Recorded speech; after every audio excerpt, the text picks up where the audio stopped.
Саламатсыздар ма көрермендерім? Ешкі сүті 99 ауруға ем екенін білесіз бе?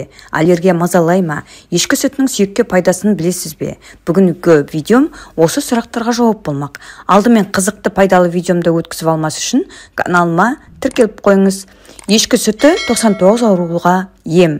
Қойдың сүті қорғасын, ешкі сүті ем деп қазақ халқы ешкі сүтінің ағзаға пайдалы екенін ерте заманнан білген. Ешкі сүті А, В, С, Д, Е витаминдерінің басқа да микро және макро элементтерінің қайнар көзі болғандықтан адам ағзасына өте пайдалы. Бұл жануардың сүті сонымен қатар белгілі бір аурумен ауыратын науқастар үшін тиімді табиғи дәрі болып табылады. Аллергия. Аллергияға бейім адамдарға сүт өнімдері жақпайтыны бәрімізге белгілі.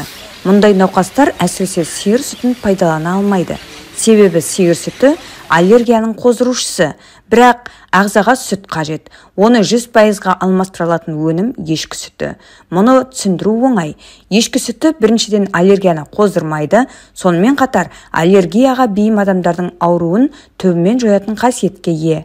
Ағзаны қалпына келтіруге де көмектеседі. Ешкі сүтіндегі май түйіршіктері сиыр сүтіне қарағанда өте төмен. Сондықтан адам ағзасына түскен ешкі сүті тез қорытылады. Ол түрлі факторлардың салдарынан әлсіреген ағзаға өте пайдалы. Сонымен қоса, ешкі сүтінің құрамында калийдің мөлшері өте көп. Сүт құрамындағы бұл элемент әлсіреген ағзадағы жүрек қан тамырлар жүйесіне жақсы көмектеседі. Сүйекке пайдасы.